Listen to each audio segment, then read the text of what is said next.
And of course, it helps to be old to achieve more. So whatever credit I have is that I have had a long life, and I'll tell you a little bit more about it as we proceed.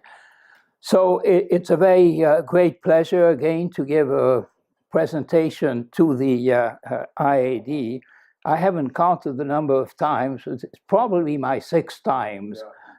So thank you for inviting me. So what I would like to do today is, you see the title, I would like to try to come up with a rather convincing case that the structure of growth in sub-Saharan Africa has become relatively more inclusive in the last 18 years or so. Now, as you will see, there are still clouds in what otherwise could be a blue sky, but it seems to me that we can come up with a relatively strong case. So what is the content of my presentation? I will try to provide some evidence in support of the conjecture that African growth has become more inclusive.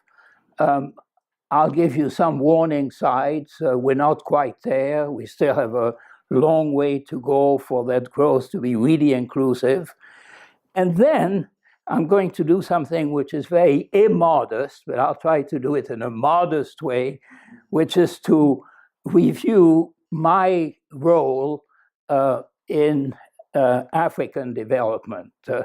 And again, I'll say more about this in a few minutes. So the main messages from my talk are that the present structural transformation has contributed to a more inclusive growth pattern. In fact, 2 things have happened, and I'll try to show it more clearly in a few minutes. The pace of growth has gone up tremendously from the pre-2000 year period to the period after 2000, but at the same time, the structure of growth has become more inclusive. So you've had this combination of a higher rate of growth and a more friendly to the poor and the vulnerable economic structure. And then secondly, given the still very high inequality which we find in most African countries, the case can be made for a development strategy which is focused on reducing inequality and reducing poverty, and thereby promoting growth. The economists, until fairly recently, knew a great deal about what was called pro-poor growth. In other words, the causality would go from economic growth to poverty reduction. But if you look at the reverse causality, it's very interesting.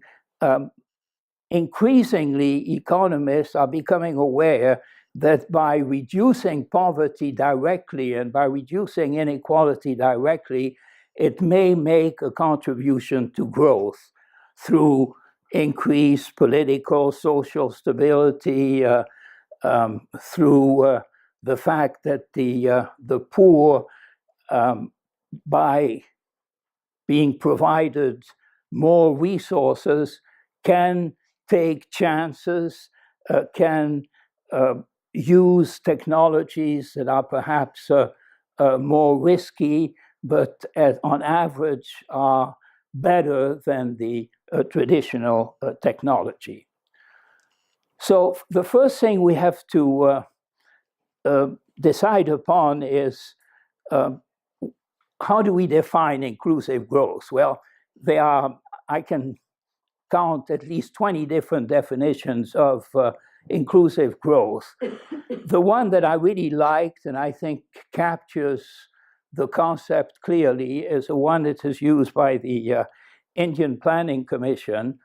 And it is growth that reduces poverty and creates employment opportunities, access to essential services in health and education, especially for the poor, equality of opportunity, empowerment through education and skill development, sustainability, recognition of women's agency, and good governance.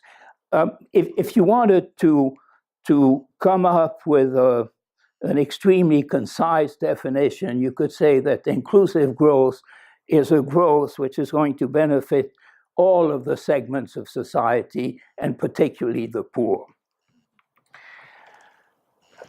So,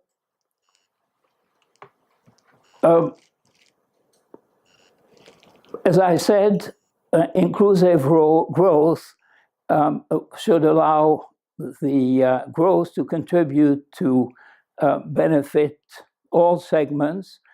And when we talk about inclusive growth, we talk about the pace and pattern of growth, which are interlinked.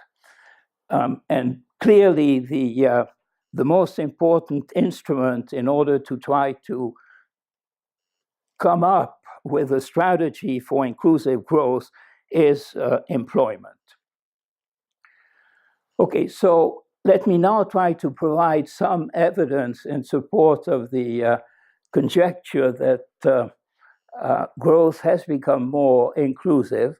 First of all, between 1960 and 2000, for all practical purposes, there was complete stagnation in sub-Saharan Africa.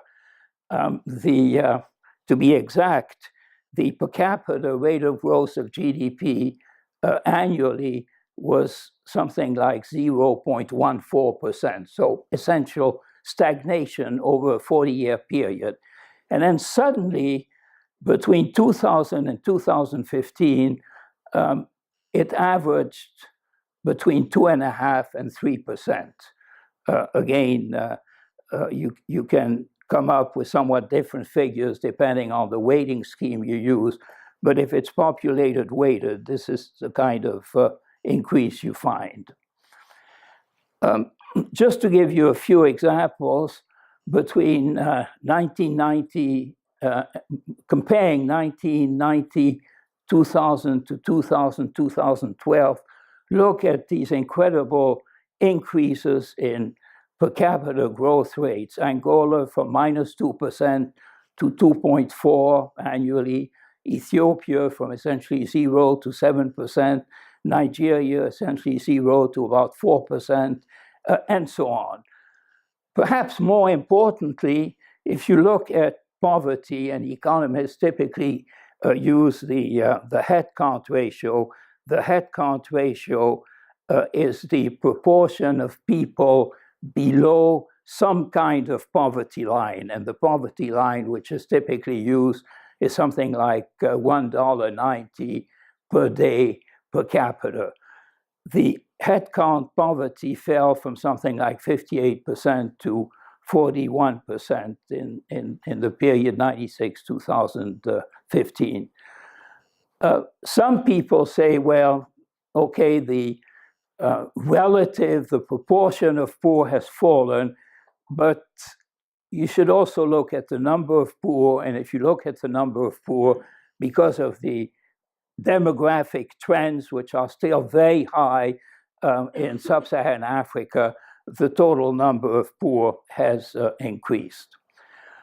So just let me give you a few pieces of evidence. UNDP uses a Human Development Index, which looks at more than just GDP per capita. And out of the 14 best performers in terms of annual growth rates of the Human Development Indicator, 11 were from sub-Saharan Africa. Cloud on the sky, income inequality remains very high.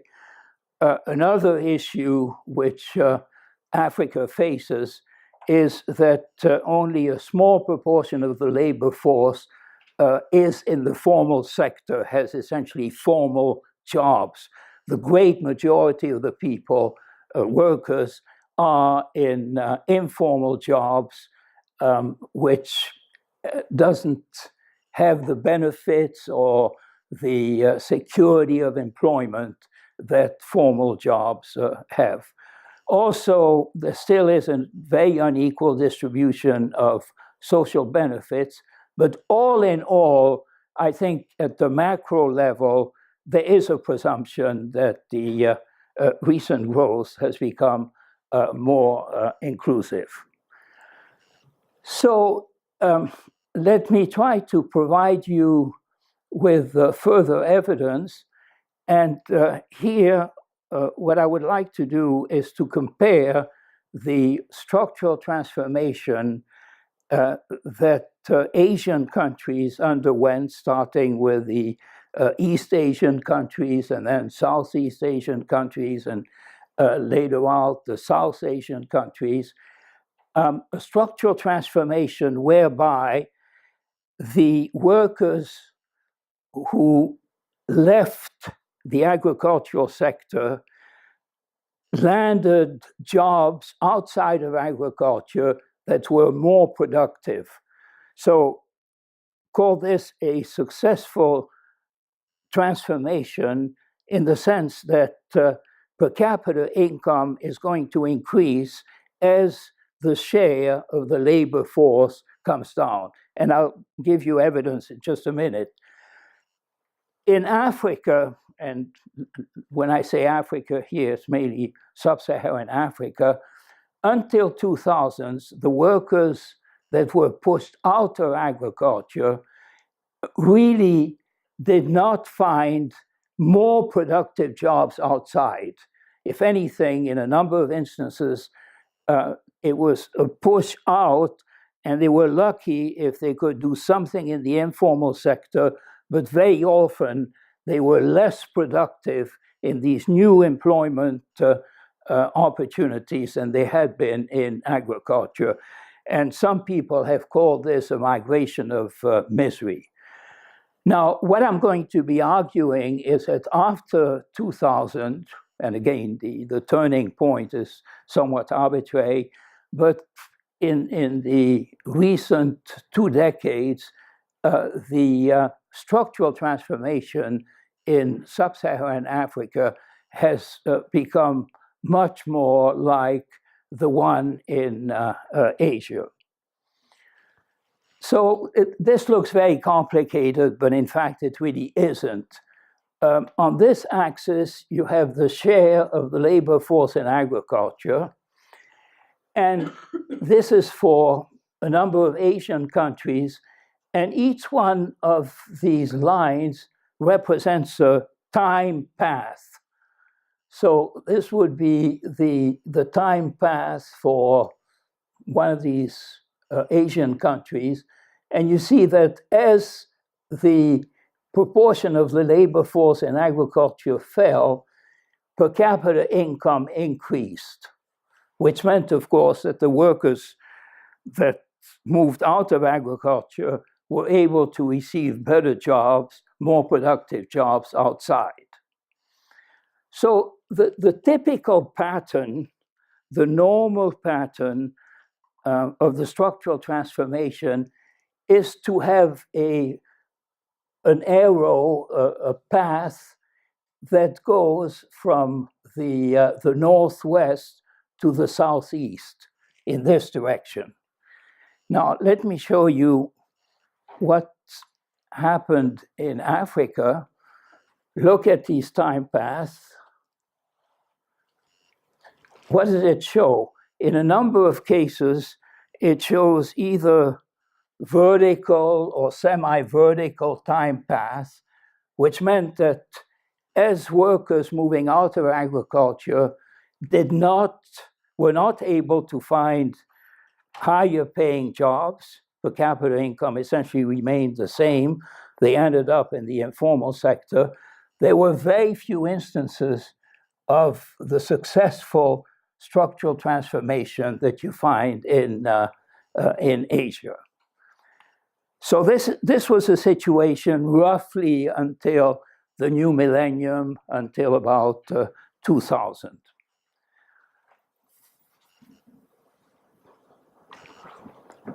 Okay, so a few years ago, I tried to update the slides that you've seen, which come from the World Development Report of the World Bank. And I took a sample of about 14 sub-Saharan countries. And what did I find? I found that in a number of instances, not all, the trend was in the right direction. In other words, that the workers that were moving out of agriculture were able to find productive jobs outside. Now, there's one great difference between the pattern in Asia and the pattern in Africa. In Asia, typically the workers that moved out of agriculture would often find jobs in manufacturing, labor-intensive manufacturing, textiles, shoes, what have you. In Africa, much less so. But nevertheless, they were able to find jobs that were still more productive. And what this suggests is that the African development model is going to be a very different development model than the model that has been so successful in Asia, namely through industrialization, manufacturing. And if I have time, I'll say a little bit about what I think is going to happen. But if I don't have time, my view is that what many of these African countries will have to do is to try to find the correct niches in the globalization chains, which may entail very different types of occupations than and working in very different sectors than was prevalent in the case of Asia. So I've already, okay. So in addition to what I have just shown you, a number of authors, Margaret Macmillan among others, have used 90 demographic and health surveys covering 24 African countries between 1993 and 2011. And one of the main conclusions was that while the structural transformation was a drag on the economy in the decade of the 1990s, it contributed about half of the labor productivity growth during the next decade. The other half coming from within sectors productivity. So that's another piece of evidence in support of the conjecture. Now you may ask, what happened? What happened to change this pattern of growth? And there are a number of reasons. One very important reason was a steep spike in commodity prices, which benefited the African exports. And unfortunately, after 2015, we see a slowdown and even a downturn. But again, I'll say something about this later. Secondly, I think one can claim that many governments have become more developmental in the sense that they treat their agriculture better than they had in the past. I've often mentioned that in many of these countries, the Achilles heel of sub-Saharan African development in the past was the exploitation of agriculture. Instead of nurturing agriculture, the governments very often, the politicians very often would use it as a cash cow. So what are the examples of the examples of the changes in terms of the treatment of agriculture? There's agreement, inter-country agreement on comprehensive African agriculture development program. And the targets, I think, are quite unrealistic, but they are welcome. 10% of the budget should go to the agricultural sector, and they're aiming for a 6% annual growth rate of output. As I say, these are pies in the skies. Very, very few countries have ever been able to achieve this kind of growth rate.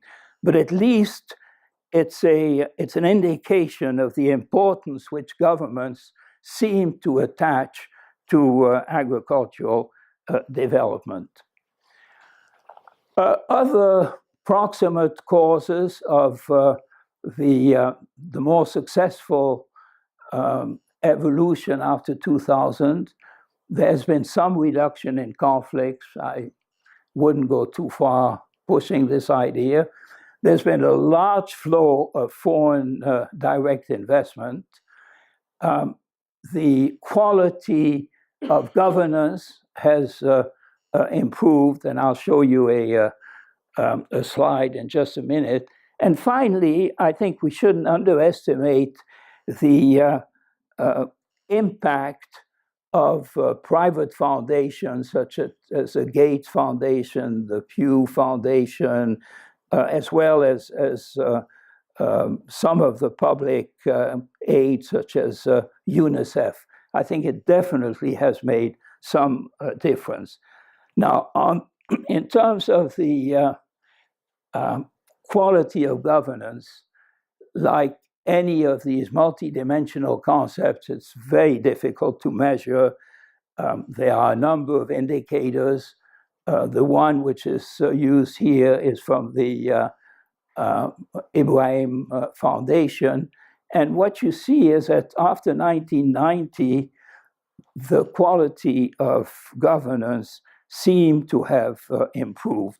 So this is one factor in the evolution towards a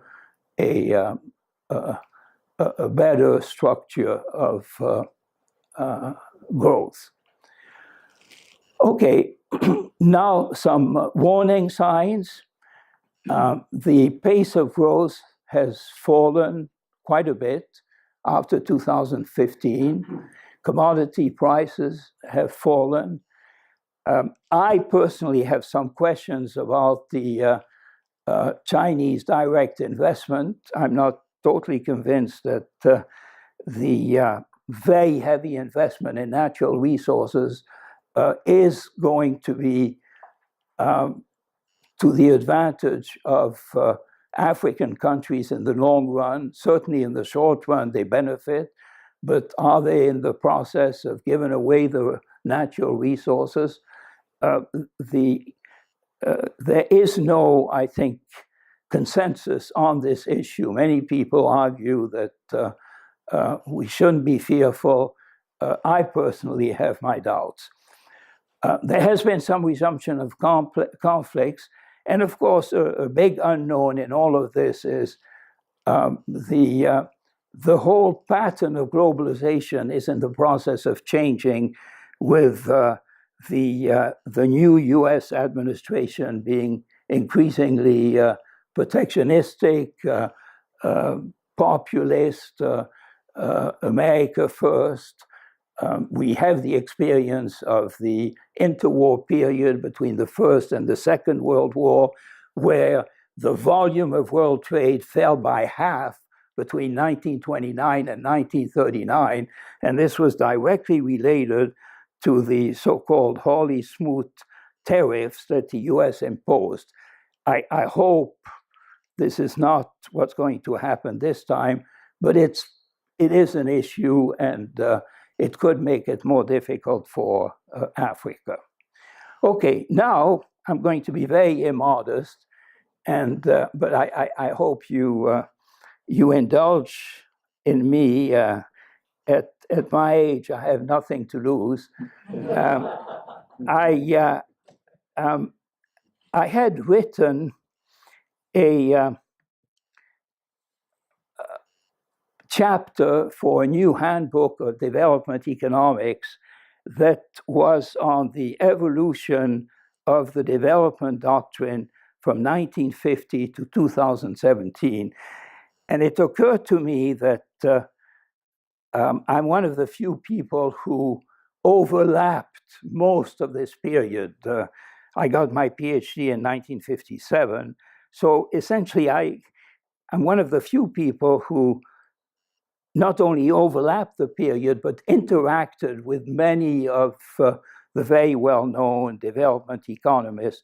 And I thought it would be fun and perhaps useful to younger members of the profession to write my own journey. And so my own journey is going to have about 7 themes. And what I would like to present here very briefly is my own very modest contribution to African development.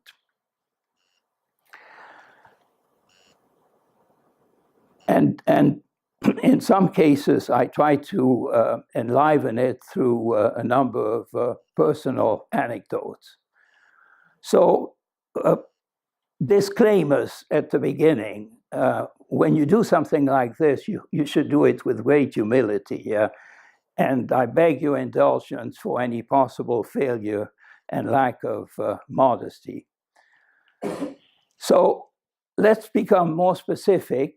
In 1994, I was invited by the OECD Development Center in Paris to a conference of experts to discuss what future for Africa.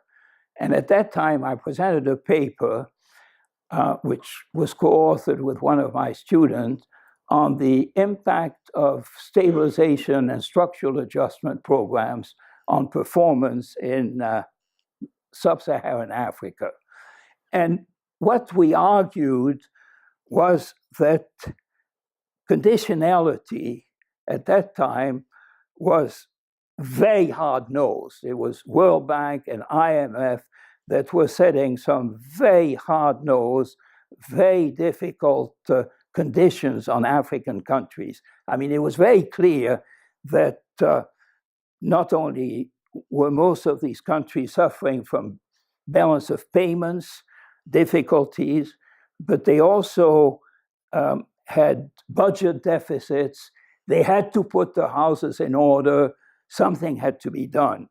But what the IMF and the World Bank failed to realize at the time was that if you ask a country to start reducing expenditures, it can have some very significant consequences on health, on education, on nutrition, on human development. And they didn't really look carefully at these consequences.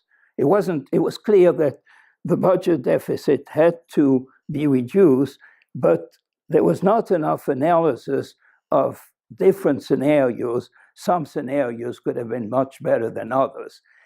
And that was what the kinder other approach to conditionality essentially stood for: adjustment with a human face. UNICEF at that time had written a little book on adjustment with a human face, where they made a case for a more human set of conditions. Paul Collier, who in the meantime has become Sir Paul Collier and has become a very famous economist, was a discussant of my paper. And he gave me a terrible time. I still remember it. He said there's only one way, and it's the World Bank IMF way. The other one is rubbish. And it really felt like a cold shower, and it reminded me of the time that I was a boarder in school. I was 11 years old, and every morning we had to take a shower, a 5-minute cold shower, and the feeling was about the same. But anyway, I think I learned a lesson. Now, in fairness to Paul, before '94, I hadn't really engaged heavily in Africa. I had worked in many other developing regions. I started my career in Latin America, then I spent a lot of time in Southeast Asia, East Asia, and I had worked in Africa, but I wasn't really heavily engaged in Africa. And therefore, I was very surprised when at the end of my presentation, Beno Ndulu, a Tanzanian, who in the meantime was the governor of the central bank, invited me to evaluate the research program of what has become a key institution in Africa, the African Economic Research Consortium. This was a beginning of a 25-year deep involvement in training and research modalities of AERC. So I now perhaps in all immodesty can claim that I'm a bona fide African development expert. So perhaps I should be thankful to Paul's criticism. So very quickly, what are some of my modest contributions? When I evaluated the research program of the AERC, I was absolutely shocked to discover that they did not emphasize poverty analysis. They really emphasized stabilization, macro issues, trade issues, but there was no emphasis whatsoever on looking at the magnitude of poverty, the dimensions of poverty. So I think I was instrumental in essentially pushing the notion that in the continent where poverty was endemic, it was essential to do something in terms of analyzing it. I helped organize a number of training workshops. We had one in Cape Town, we had one in Abidjan, we had one in Kampala. We trained something like 150 African scholars in the methodology of poverty. And many of these young Africans still claim that these training workshops, which on average lasted 2 weeks, were extremely useful. I directed and co-directed a large-scale collaborative 10-year-long research and training program on poverty, income distribution, and labor markets. It entailed collaborating with a number of institutions, and clearly Cornell was the key institution. Chris Barrett had some important role to play with the twinning modality. The twinning modality took the form of Cornell hosting something like a dozen country teams, including teams from South Africa, Kenya, Nigeria, Uganda, Cameroon, and Madagascar.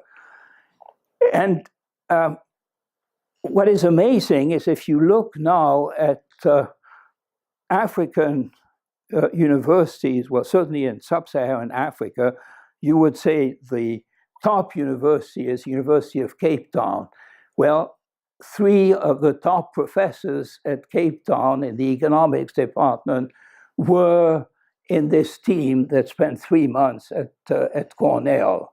Murray Leibrand, Haroun Borat, Ingrid, and so on. And again, these people say that having had this opportunity to twin with Cornell and to learn about the methodology, how to analyze and manipulate surveys was invaluable.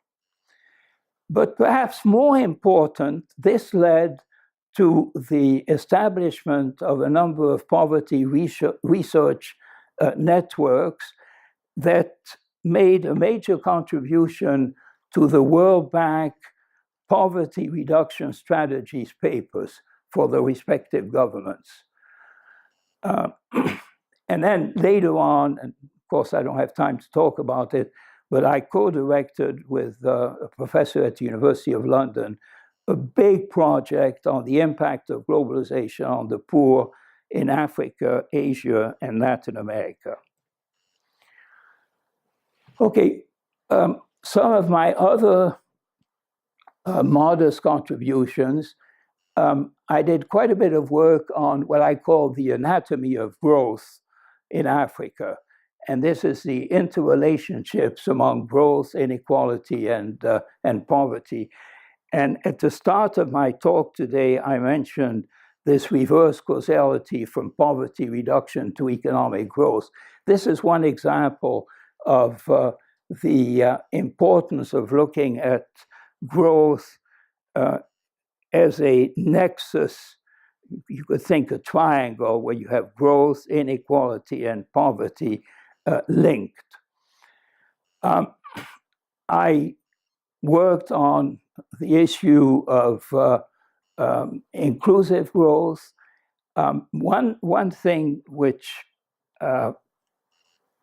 perhaps not too many people are aware of is that while at the level of the world, of the developing world as a whole, we do not see poverty convergence. We do not see the poorest countries improving faster than the less poor countries. If you take a sample of something like 40 African countries and you look at growth spells, you do find evidence of poverty convergence in Africa.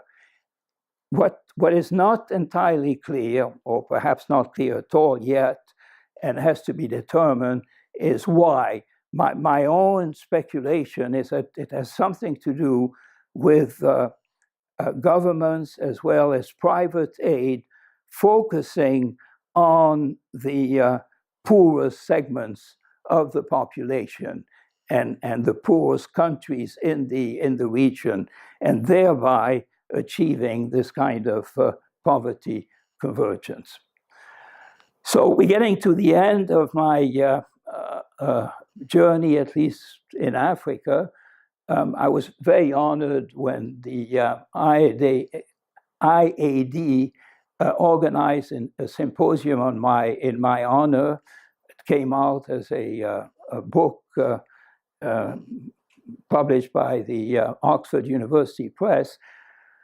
And at that time, the executive director of the AERC essentially thanked me for my contributions and my help in capacity building.